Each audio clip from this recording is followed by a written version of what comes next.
More US based ఈ learning platform. మీరు కూడా స్లాట్ బుక్ చేసుకోవాలంటే ఈ నెంబర్కి కాల్ చేయండి.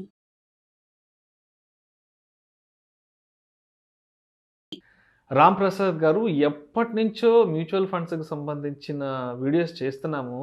చాలామంది ఎస్ఐపి గురించే మాట్లాడుతున్నారు. మ్యూచువల్ ఫండ్స్ అంటే కేవలం ఎస్ఐపి ఒక్కటే కాదు కదా, లంసమ్ కూడా ఉంది.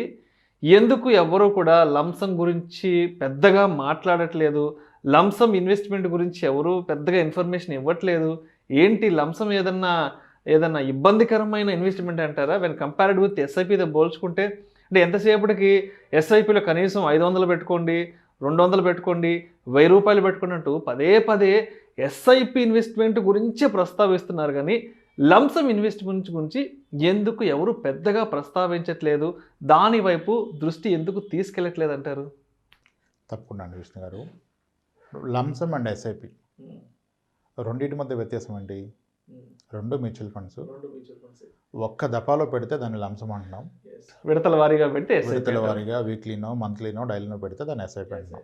ఎందుకంటే జనాల యొక్క అంటే రాబడి వాళ్ళ యొక్క ఇన్కము నెల నెల వస్తుంది కనుక నెల నెల పెట్టడంతో వాళ్ళు కంఫర్ట్గా ఉంటారు. ఇప్పుడు లంసమ్ ఎవరు పెడతారు? రిటైర్డ్ అయ్యి ఒక లంసమ్ బెనిఫిట్ వచ్చిన వాళ్ళు, ఒక ప్రాపర్టీ అమ్మితే డబ్బులు వచ్చిన వాళ్ళు లంసమ్ పెడతారు. సో లంసమ్ పెట్టే కెపాసిటీ వాళ్ళు ఎక్కువ మంది ఉంటారా? ఎస్ఐపి పెట్టే కెపాసిటీ వాళ్ళు ఎక్కువ మంది ఉంటారా మార్కెట్లో? ఎస్ఐపి పెట్టే వాళ్ళు ఎక్కువ ఉంటారు. ఎందుకంటే నెలకు ఒక 1000-2000 అనేది ఒక రీజనబుల్ అమౌంట్ కాబట్టి ప్రతి వ్యక్తి కూడాను ఎస్ఐపి పెట్టగలుగుతాడు. కరెక్టే. ఇన్కమ్ ఉన్న ప్రతి వ్యక్తి ఎస్ఐపి పెట్టగలదు. ఎస్ఐపి కంటే ఒక లిమిట్ లేదు. 100 రూపాయల నుంచి కూడా ఎస్ఐపి యాక్సెప్ట్ చేసే ఏఎంసీస్ ఉన్నాయి, అసెట్ మేనేజ్మెంట్ కంపెనీస్ ఉన్నాయి. అలాగే లంసమ్ కూడా 5000 ఆ పైన ఎంతైనా పెట్టుకోవచ్చు. అయితే లంసంలో ఉన్న ఒక భయం ఏంటంటే market is good in long రన్లో బాగుంటుందని ఎప్పుడు చెప్తున్నాం. మార్కెట్ ఈ రోజు బాగుంటుంది, రేపు బాగుంటుందని ఎవరు చెప్పలేరు. మార్కెట్ డెఫినెట్గా ఒక 10 ఏళ్ల కాలం ఉంటే మీకు మంచి రిటర్న్స్, వేరే ఇన్వెస్ట్మెంట్స్ కన్నా బెటర్ రిటర్న్స్ వస్తాయి. గొప్ప రిటర్న్స్ పక్కన పెట్టండి. మరి అప్పుడు లంసంలో కూడా సేమ్ రిటర్న్స్ వస్తాయి కదా. కానీ మార్కెట్ ఈజ్ వాలటైల్ అంటాం కదా. అందుకని దీన్ని అందరికీ అర్థమయ్యేదని చెప్పాలంటే లంసం పెట్టాలంటే మీరు కుంభకర్ణుడై ఉండాలి, కుంభకర్ణుడిలాగా ఉండాలి. కుంభకర్ణుడు అంటే ఏంటి? ఆయన ఒక్కసారి గట్టిగా తిని పడుకుంటే ప్రపంచం అల్ల కల్లోలమైన నిద్ర లేవడు, రెస్పాండ్ అవ్వడు. అలానే లంసం పెట్టి 10 ఏళ్ళు ఆగితే మీకు డబ్బులు వస్తుంది. కానీ మధ్యలో మార్కెట్లో నాయిస్ ఉంటుంది కదా, ఎవ్రీడే న్యూస్ ఉంటుంది, ఫ్లక్చువేషన్స్, అప్ అండ్ డౌన్స్, ఇవన్నీ వాటికి రియాక్ట్ కాకుండా ప్రశాంతంగా పడుకునే అంత నిగ్రహ శక్తి నా దగ్గర ఉంది అన్న క్లారిటీ ఉన్నప్పుడు లంసం ఈజ్ ఏ రైట్ థింగ్. అంతేగాని ఒక్కసారి లంసం పెట్టేసి ప్రతిసారి ఎమోషన్ అవుతుంటే కుదరదు. అవదు. ఇప్పుడు నేను 10,000 ఎస్ఐపి చేస్తున్నాను, నెక్స్ట్ మంత్ కల్లా మార్కెట్ 10% కరెక్ట్ అయింది. నా 10,000 రూపాయలు కాస్త తగ్గి 9,000కి వచ్చింది. పెద్దగా పెయిన్ ఉండదు. ఎందుకంటే నెక్స్ట్ మంత్ 10th రోజు నా 10,000 పెట్టిన కాస్త 9,000 అయిపోతే లాస్ట్ మంత్ ఏమో ఎన్ఏవి 10 రూపీస్ కొన్నాను, ఇప్పుడు మంత్ ఎన్ఏవి 9 రూపీస్లో అవైలబుల్ ఉంది. నేను మళ్ళీ 10,000 పెడితే నాకు యూనిట్స్ ఎక్కువ వస్తున్నాయి. సో నేను హ్యాపీ ఉంటా. ఎస్ఐపి డే వచ్చిన రోజు మార్కెట్ లోలో ఉంటే హ్యాపీ ఉంటా. 2-3 ఏళ్ళకి ఎస్ఐపి చేసిన ప్రతి వ్యక్తి ఎస్ఐపి 10వ తారీఖు ఉంటే మార్కెట్ పడితే బాగు అనుకుంటాడు. ఆయన మార్కెట్ పడితే బెనిఫిట్. ఎస్ఐపికి లంసం పెట్టినంత ఎప్పుడు అనుకోడు కదా. 10 లక్షలు లంసం పెట్టిన అతను 10% పోతే ₹1,00,000 పోయింది. అక్కడికి పర్సంటేజ్లో రెండు సేమ్. కానీ 1,00,000 is big amount. I lost my 1 lakh, 1 crore పెట్టిన వాళ్ళు. అందుకనే లంసం రూపంలో పెట్టాల్సినప్పుడు చాలా జాగ్రత్తలు తీసుకోమని చెప్తారు. ఫస్ట్ ఎమోషన్స్ ని కంట్రోల్ చేసుకునే విధంగా ఉండగలగాలి. 10 ఏళ్ళ పానిక్ అవ్వకూడదు. అందుకని లంసం పెడతానంటే కూడా దానికి కొన్ని సొల్యూషన్ చెప్తారు. ఎలా సార్, మీ మనీ అంతా ఒక లిక్విడ్ ఫండ్లో పార్క్ చేసి ఎస్టీపీ ద్వారా పెట్టండి, సిస్టమాటిక్ ట్రాన్స్ఫర్ ద్వారా మంత్లీ దాని నుంచి ఒక 50,000 లక్ష అలా ఒక 2-3 ఏళ్ళలో పంపండి అని చెప్తారు. కానీ నిజంగా మీకు హోల్డ్ చేయగలిగిన కెపాసిటీ, ఆ మెచ్యూరిటీ ఉంటే లంసమ్ ఈజ్ గుడ్. కుంభకర్ణులాగా ఉండగలిగితే అవుతుంది. కానీ రామానందర్ గారు కుంభకర్ణుడు ఎప్పుడు ఇండియా రాలే కాబట్టి అంత ఈజీ టాస్క్ కాదు అది.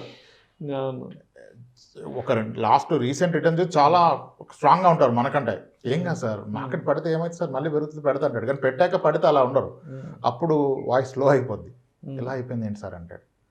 అందుకని లంసం అనేది చాలా కేర్ఫుల్గా చేస్తుంది. ఎస్ఐపి ఓకే, లంసం కనుక కుంభకర్ణుడు అనుకుంటే ఎస్ఐపి ఏంటి?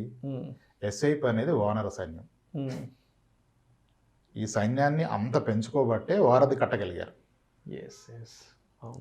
శ్రీరాముడు అంతటోడు లంకకు చేరుకోవాలంటే వానర సైన్యం కదా వారధి నిర్మించింది, సపోర్ట్ ఇచ్చింది. అంటే మీ ఆర్థిక లక్ష్యాలు ఛేదించాలంటే ఎక్కువ కాలం పాటు మీరు ఎస్ఐపి చేస్తూ పోవాలి, మీ సైన్యాన్ని పెంచుకుంటూ పోవాలి, అప్పుడు లక్ష్యాలు మీరు ఛేదించగలుగుతారు.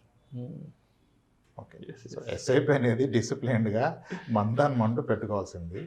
లంసం అనేది పెట్టడానికి 100 సార్లు ఆలోచించాలి, మిమ్మల్ని మీరు క్రాస్ చెక్ చేసుకోవాలి. ఎస్ఐపి పెట్టిన వ్యక్తి రేపు ఇబ్బంది వస్తే ఎస్ఐపి ఆపేసుకోవచ్చు కదా. 10,000 ఒప్పుకున్నాడు, 3 నెలలు నడిచింది, 4 నెలలు ఇబ్బంది ఉంది, ఆపేసుకోండి.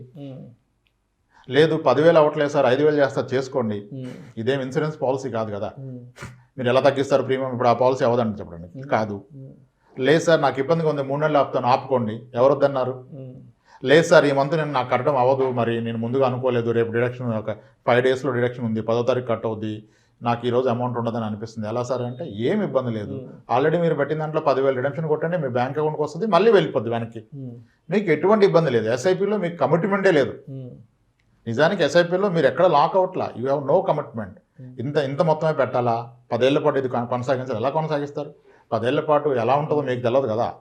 పెంచవచ్చు, తగ్గించవచ్చు, పాజ్ చేయొచ్చు, పార్షియల్గా మనీ తీసుకోవచ్చు, ఫుల్ మనీ తీసుకోవచ్చు, ఇన్ని వెసులుబాట్లు ఉన్నాయి. కాబట్టి SIP is a very smooth way, చాలా ఫ్లెక్సిబుల్, ఎవరైనా ఆరామ్సే వెళ్ళిపోతారు. కానీ లంసంలో అలా అంత స్మూత్ కాదు, పెడితే మీరు టెన్షన్లోకి వెళ్ళిపోతారు. సో ఒక 10 లక్షలు పెట్టి 1 లక్ష రూపాయలు తగ్గిందంటే ప్యానిక్ అయిపోతుంది. 10%, 1 crore పెట్టడానికి 1 crore పెట్టడానికి లంసం ఈజ్ వాట్? ఒక వ్యక్తికి ఉన్న మొత్తం మనీ లంసం. అవును, మేబీ హైయర్ ఇన్కమ్ ఉన్నదానికి 10 lakhs స్మాల్ అమౌంట్. ఇప్పుడు 10 లక్షలు ఎస్ఐపి చేస్తున్న వాళ్ళు ఉన్నారుగా సొసైటీలో. 100 రూపాయలు ఎస్ఐపి నుంచి 10 లక్షలు ఎస్ఐపి హైదరాబాద్లోనే ఉన్నారు. అవునవును. సో 10 లక్షలు కొంతమందికి ఎస్ఐపి కావచ్చు, అది మీకెంత, ఆ లంసం మీ లైఫ్లో ఎంత పెద్ద రోల్ ప్లే చేస్తుంది అనే దాన్ని బట్టి. నాకేమీ ఇష్యూ ఉండదు, దీంతో నాకు పెద్దగా ఏమి ఇబ్బంది లేదండి, ఒక 20 లక్షలను పెట్టి మర్చిపోగలనంటే మీరు పెట్టచ్చు. కానీ ఈ 20 లక్షలు నా చివరి సంపాదన అండి, నా రిటైర్మెంట్ బెనిఫిట్ అండి, ఇది పెట్టొచ్చా అంటే ఎస్, మీరు ఆలోచించాలి. అంటే దానికి కూడా అనుగుణంగా ఉన్న స్కీమ్స్ ఉన్నాయి. ఈక్విటీలో పెట్టకూడదు, డెట్లో పెట్టాలి, బ్యాలెన్స్డ్ ఫండ్లో పెట్టాలి, గిల్ట్ ఫండ్లో పెట్టాలి, క్రెడిట్ రిస్క్ ఫండ్లో పెట్టాలి, లో డ్యూరేషన్ ఫండ్లో పెట్టాలి, ఇలా 100 రకాలైన స్కీమ్స్ ఉన్నాయి. అంటే లంసంకి డిస్కషన్ ఎక్కువ జరగాలి. ఎస్ఐపి మీరు దూకొచ్చు, ప్రాబ్లం ఏం లేదు, రేపటి రోజు ఆపొచ్చు, తీసుకోవచ్చు.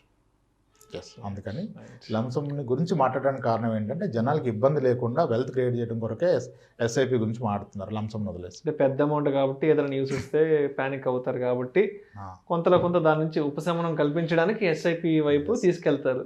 అంతేగాని మిగతా వేరే ఎట్లాంటి లీగల్ ఇష్యూస్ ఎట్లాంటివి ఏది ఉండదు భయపడడానికి. Right sir, thank you sir, thank you so much Ramprasad. నాకు కూడా ఎప్పటి నుంచో ఉన్న ఈ అపోహల్ని, ఎస్ఐపి వర్సెస్ లంసం, సో దీనికి సంబంధించిన డౌట్స్ని ఇవాళ నేను తెలుసుకున్నాను, మన ప్రేక్షకులు కూడా మీ ద్వారా తెలియపరిచాను. Thank you sir, thank you so much Ramprasad garu. Right sir, thanks.